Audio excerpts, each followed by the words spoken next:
la loi de convention pour le transfert de détenus entre le Maroc et le Sénégal est une bonne opportunité pour les Sénégalais qui vivent ces situations carcérales,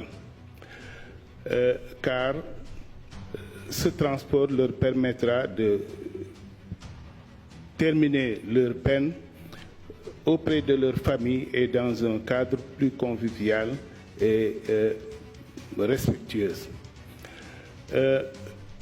Toutefois, cette convention ne doit pas nous faire perdre de vue la situation la plus globale de nos compatriotes au niveau de l'Afrique du Nord.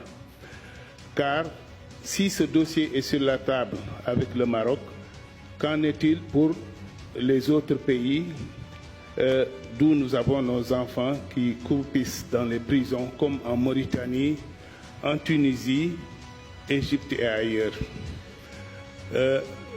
Nous voudrions bien, avec un grand espoir, qu'on puisse vraiment remettre cette diplomatie avec tous les pays de l'Afrique du Nord. Il est très important parce que les compatriotes souffrent dans ces pays spécifiques de l'Afrique du Nord. Nous devions engager des discussions franches pour vraiment mettre en évidence la situation réelle de ces compatriotes, qu'ils soient étudiants, commerçants ou immigrés. Je m'en vais aussi rappeler que avec 299 prisonniers, nous n'avons que 38 volontaires qui décident de retourner au Sénégal.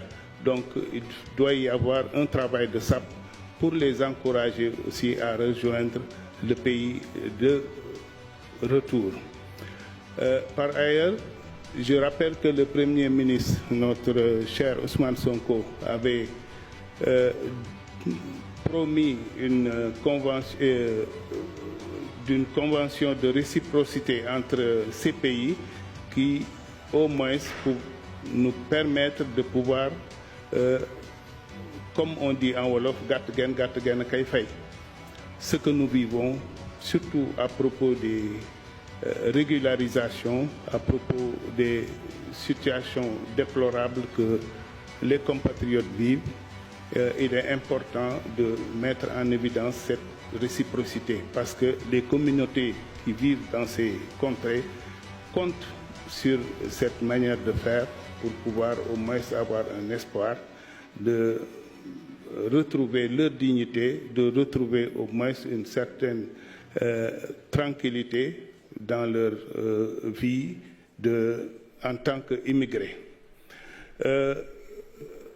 Au-delà de ça, nous invitons le gouvernement à élargir ce débat autour de la table avec l'ensemble de nos relations et prendre en considération ces préoccupations pour au moins être en phase avec les communautés dont nous vivons.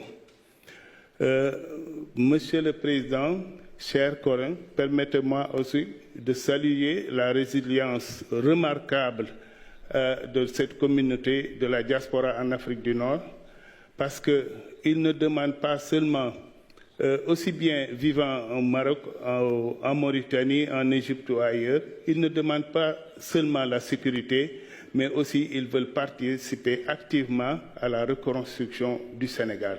Donc de pouvoir leur permettre au moins une passerelle d'où la connexion sera effective avec notre État, au moins qu'ils puissent se sentir venant du Sénégal avec cette nouvelle vision 2050 qui implique tous les Sénégalais dans leur bien-être. Voilà, ils sont le reflet d'un Sénégal dynamique, laborieux et entreprenant. Voilà, donc nous encore remercions cette initiative du gouvernement. Merci.